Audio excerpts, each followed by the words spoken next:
on va revenir sur les finales NBA qui m'ont opposé ce soir dans la nuit, les Lakers au Heat. Mais avant, on va revenir sur la saison assez folle des Lakers, une saison assez folle d'ailleurs dans tous les sens du terme. Et pour m'accompagner ce soir, non, il n'y aura pas Tib. Tib n'a pas souhaité intervenir ce soir. C'était trop dur pour lui de parler de LeBron, trop dur pour lui de parler des Lakers. Il en avait mal au cœur, donc on a décidé de le faire avec un frérot. On va compenser. On va compenser avec un fan de LeBron. Désolé, mais 2 fans de LeBron d'ailleurs. On assume, on est fan du GOAT. Et donc ce soir, un frérot que vous verrez régulièrement. Le Lion, voilà, donc c'est un poteau qui parlera de foot et de NBA. Je vous laisse découvrir plus tard quel club de foot il soutient. Mais aujourd'hui, on ne parlera pas de foot, on parlera que de NBA et principalement de LeBron. Le frérot, le Lion, comment tu vas? C'est comment? Ben, on est là. Est-ce que je dois t'appeler Bonsoir, Paul Robert. Oh, tu m'as donné...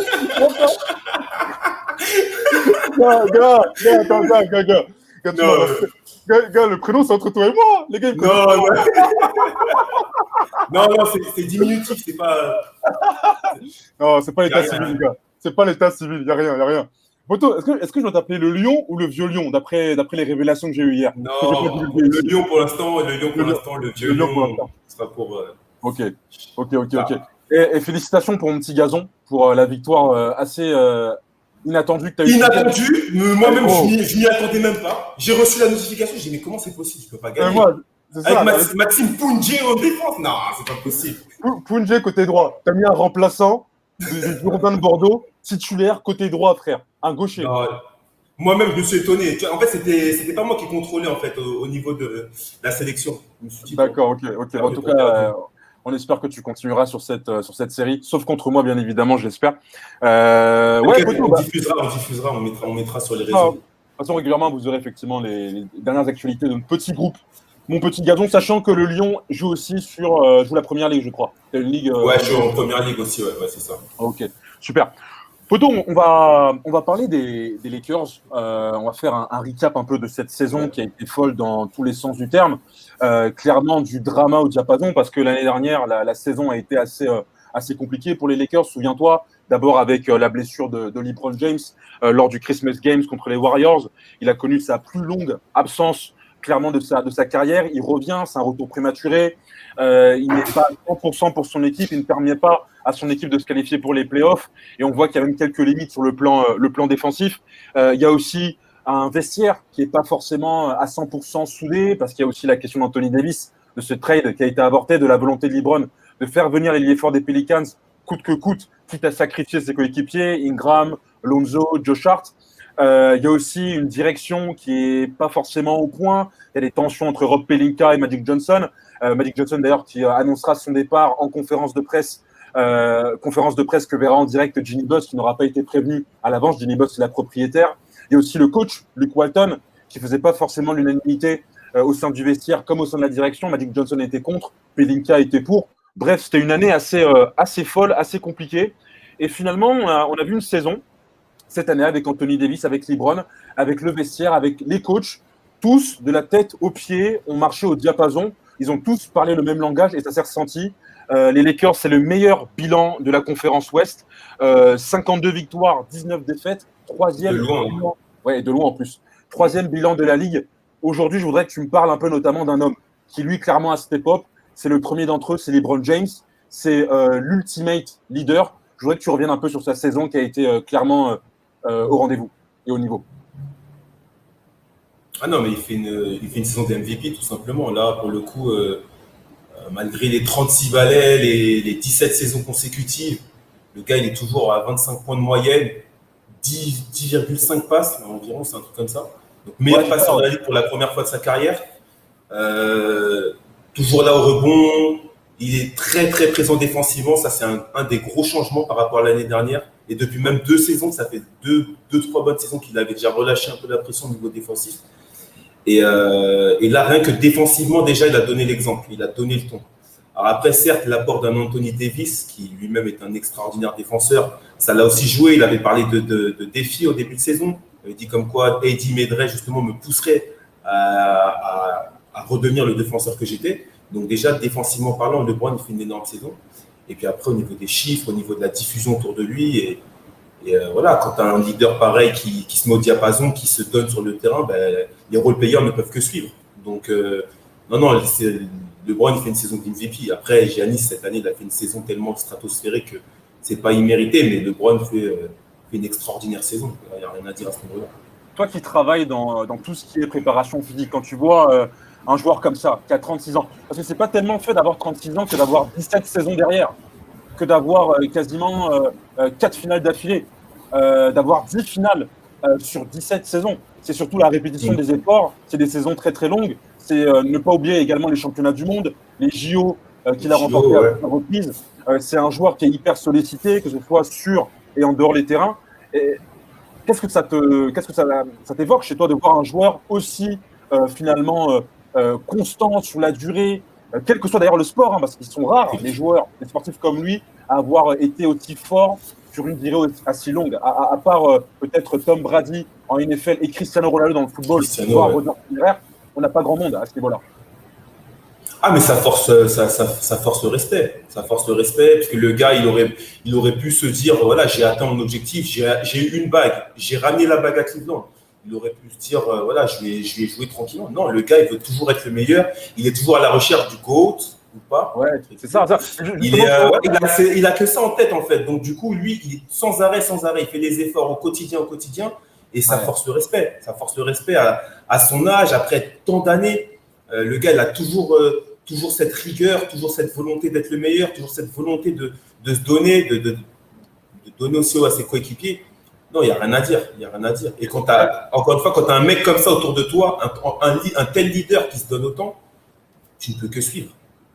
Toi, tu le vois encore jouer comme ça au top niveau pendant combien d'années? Parce que là, il a 36 ans, il a quand même 17 saisons derrière lui. Est-ce que tu le vois, par exemple, jouer à ce niveau lorsque son fils entrera en NBA d'ici quelques années, d'ici 3-4 ans? Est-ce que tu penses que LeBron tombera encore à 20 points de moyenne? Ouais, je pense qu'il attendra l'arrivée de son fils pour le fesser en confrontation directe. Non, mais après, honnêtement, c'est compliqué de dire combien de saisons il va encore jouer à ce niveau-là. Moi, je ne le vois pas s'arrêter de sitôt. Il est toujours aussi bien physiquement. Il est très intelligent. Il sait aussi calculer ses efforts de manière intelligente sans non plus se cacher. Il a une hygiène de vie extraordinaire. Il a investi plus d'1 million de dollars. Il a investi plus d'1 million de dollars dans tout ce qui est récupération, nutrition. Ouais. Voilà, ça te montre la volonté du gars. Ouais, pour vous donner une idée, il a entre 10 et 15 fitness parks chez lui. Voilà. Ouais, voilà. Ouais. En gros, c'est ça. Voilà, c'est ça. Le matin, il se lève, il a des haltères à côté, il a le tapis collé au pied du lit, il descend les escaliers, il y a des elliptiques. Il y a la piscine dans le jardin. Il a pas de connard qui vienne le faire chier. Je peux faire une rep avec toi? Non, on peut tourner. Non, lui, il tourne avec personne, lui. Non, moi, on tourne pas, mon gars. Non, on tourne pas. Moi, il y a un truc qui tourne dans ma tête, là, j'ai un objectif qui tourne depuis des années, là. C'est ça, j'ai l'écro. Poto, pour aller dans ton sens et donner quelques stats, finalement, qui montrent à quel point ce sportif est tout simplement au-dessus du lot et va rentrer dans l'histoire, il est déjà rentré dans l'histoire, mais il va laisser une trace indélébile pour des siècles et des siècles. Amen. Le mec, c'est le plus vieux joueur à terminer une saison à 25 points, 10 passes de moyenne. C'est le plus vieux joueur à le faire.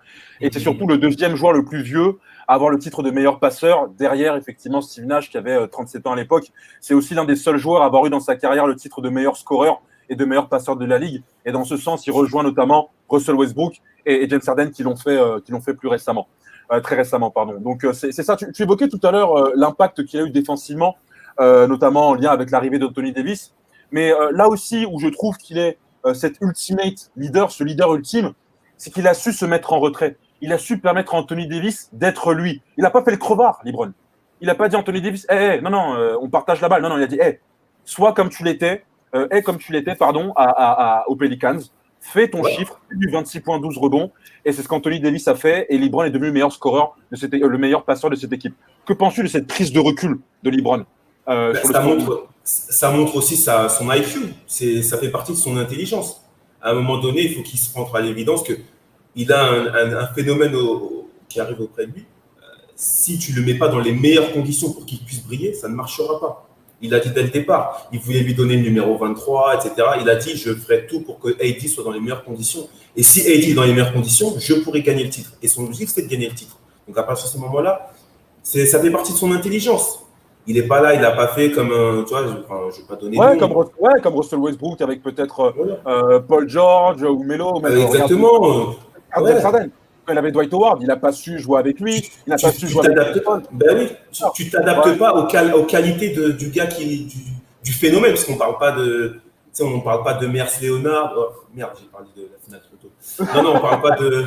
Non, pourtant, on ne parle pas de Mike Plumlee ou des mecs comme ça. On parle vraiment de cadres, de tauliers. Donc, à partir du moment où les gars arrivent dans ton équipe, si tu ne les mets pas dans les meilleures des conditions, tu ne peux pas gagner.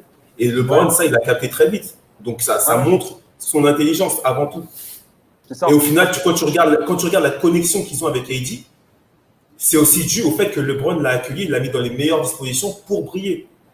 Bien sûr. Donc, c'est. Parce qu'hier, il y a eu ce récit comme quoi, quand je dis hier, c'est l'année dernière, il y a eu ce récit comme quoi LeBron n'est pas forcément un bon leader. LeBron throw his teammates under the bus. En gros, il jette il voue ses coéquipiers aux gémonies, entre guillemets. Je sais pas, le mec qui fait le malin en français. T'sais. Non, mais en gros, il lâche. Arrête. Il lâche ses coéquipiers, en grosso modo. Et là, clairement, on voit un LeBron qui clairement est un leader. Quand tu vois déjà ce qu'il avait fait aux Cavaliers avec Kyrie, où il avait pris du retrait en laissant Kyrie, justement, avoir souvent les dernières possessions en play-off, même en finale NBA, quand il laisse le dernier shoot à Kyrie. Pareil avec Kevin Love.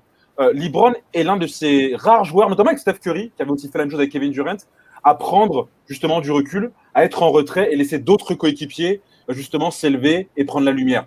Moi, je trouve ça fascinant. Je ne sais pas ce que tu en penses, mais moi, je trouve ça vraiment fascinant. Ah oui, non, mais c'est clair. Mais c'est en cela qu'on voit que ces mecs-là sont au top, sont dans le Gotha. C'est des gars qui ont tout compris. Ils ont tout compris. Quand tu es à ce tel niveau et que tu t'adaptes à un nouveau venant, quand tu sais que c'est un crack, par exemple, comme ce qu'a fait Curry avec KD, il aurait pu se dire, c'est ma franchise, double MVP unanime, j'ai rien à prouver, j'ai pas à me baisser face à l'arrivée de KD. Non, il s'est dit, ce gars-là va nous faire gagner, je dois me mettre au diapason, je dois rester dans ce que je sais faire tout en laissant de l'espace pour ce mec-là. Et c'est en cela où ces gars-là sont énormes. Après, par rapport à LeBron l'année dernière, il avait aussi beaucoup à se rattraper, parce que tout en étant fan de LeBron, c'est vrai que la gestion du cas Anthony Davis et tout autre n'était pas optimale pour pouvoir permettre à une jeune équipe en plus de performer. Et ça les a mis un peu en galère. Donc il partait aussi, il y avait aussi je pense qu'il avait au fond de lui un esprit de revanche également. Ouais, bien sûr. De montrer que c'est pas un patriarche, un parrain qui est là pour tirer dans les pattes de ses dirigeants et qu'il est aussi là pour pouvoir élever sa franchise. Parce qu'il sortait quand même de 2 saisons d'affilée, parce que même la dernière saison aux Cavaliers, avec la direction, c'est pas forcément tendre non plus. Ça s'est bien passé. C'est mal terminé. Les Cavs ne savaient pas s'ils devaient justement le trader ou même aller chercher d'autres joueurs pour reconstituer une autre équipe avec lui. Bref, il avait pris un peu en otage l'avenir des Cavaliers. Et là, il arrive aux Lakers. Il fait pression avec Rich Paul, son agent, le fondateur de Clutch Sports, agence de joueurs qui a pas mal de joueurs aujourd'hui. Ils ont fait pression sur les Pelicans pour qu'il lâche Anthony Davis, qu'ils avaient recruté l'été dernier. Et c'est vrai qu'il avait un peu cette réputation un peu de mafia, quoi, avec Rich Paul, de prendre en otage les franchises. Un autre aspect de son leadership, c'est sa capacité à faire step up d'autres joueurs, et notamment à envoyer sur Mars des joueurs qui n'ont jamais connu la Lune. Hashtag J.R. Smith, hashtag Dwight Howard. Tu m'as compris, mon frérot. Je t'ai bien compris, je t'ai très bien compris. Ouais. Je t'ai très bien compris. Mais non, mais je suis d'accord. Non, mais c'est clair, c'est une de ses qualités aussi. Tu vois, même des gars comme Dwight Howard, comme tu l'as si bien dit, J.R. Smith, des têtes brûlées que beaucoup de franchises ne veulent plus. Avec LeBron, ils arrivent justement à retrouver un degré d'exigence qui permet justement de mettre en valeur leur qualité, parce que ça reste quand même des bons joueurs en soi. C'est un peu des mecs un peu barrés, mais dès qu'ils arrivent avec LeBron, tout de suite, il y a quelque chose qui se passe. Tu vois. Et c'est pas anodin. Ouais, bien sûr. J.R. Smith, il était un peu dans le marasme de New York avec Iman Shumpert, avec Carmelo Anthony. Et dès qu'il arrivait, d'ailleurs, c'était pas un joueur qui défendait à l'époque. J.R. Smith, lorsqu'il est au Knicks, ouais, non, pas du tout. Ouais, c'est vrai. Il est d'ailleurs, je crois, élu meilleur 6e homme de l'année. lors d'une saison régulière dont j'ai pas l'année. Et il arrive aux Lakers, c'est pas une force défensive, et il arrive aux Lakers, il arrive aux Cavaliers, et aux Cavaliers, il se transforme comme l'un des meilleurs défenseurs des Cavs, et notamment de cette année 2016, lui remporte le titre. Regarde, Dwight Howard, le mec, il quitte les Rockets, et après, c'est un long calvaire. C'est Charlotte, c'est ATL, c'est Washington, c'est les affaires extra-sportives, c'est cette blessure qu'il a eue l'année dernière, et il arrive aux Lakers, et le mec est tout simplement revitalisé. Il connaît une deuxième vie, en fait. Et ça, c'est sûr que l'impact de LeBron est indéniable là-dessus. Je voudrais revenir clair. sur. Hein? Non, c'est clair, non, mais t'as rien à dire, j'ai rien à ajouter. C'était parfait. Il y a. Mec, c'est normal. C'est sûr que là, les haters doivent se dire, mais je vais vous dire, nous, les haters, on n'a rien déjà contre vous. On n'a rien contre KD, Kawhi, Michael Jordan, mais on est fan de LeBron, c'est tout. Et on ne va pas s'excuser. Non, mais voilà, c'est ça en fait. Le truc, c'est qu'il faut leur faire comprendre que tout en étant fan, on sait être objectif. Quand LeBron fait de la merde, il faut dire qu'il fait de la merde. C'est ça en fait le délire, tu vois. C'est ça. Je ne suis pas un fou de LeBron. Je ne dors pas avec des oreillers de LeBron et je ne pense pas matin, midi, soir, LeBron. Non. C'est juste, c'est un mec qui m'a donné envie de regarder le basket. Je suis né avec LeBron quand d'autres sont nés avec Jordan. Il n'y a pas de problème. On est clean. Et voilà, on sait aussi être juste. Et comme on dit, qui aime bien châtie bien. Et là, cette année, il est temps de donner le crédit à LeBron quand l'année dernière, on était un peu plus réticent. Et il faut notamment lui donner le crédit aussi de sa capacité, frérot, à être aussi bon sur le terrain qu'en dehors. Parce qu'en dehors, il y a eu beaucoup de choses cette année. Il y a d'abord eu la mort de Kobe, dont on doit parler, et que LeBron a super bien géré jusque-là. Et restant,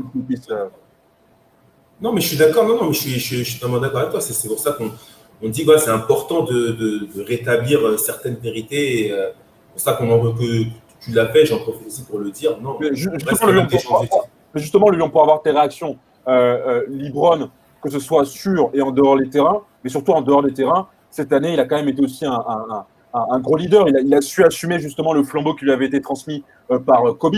Le jour de la mort de Kobe fait un tweet justement. Parce que la veille, LeBron dépasse Kobe au classement des meilleurs marqueurs de l'histoire de la NBA. Et comme un signe du destin, Kobe lui envoie un tweet en lui disant, voilà, je te transmets le flambeau, la ligue est à toi maintenant, grosso modo. Il y a aussi le fait que la bubble, s'il y a bubble aujourd'hui, c'est parce que LeBron a donné son aval.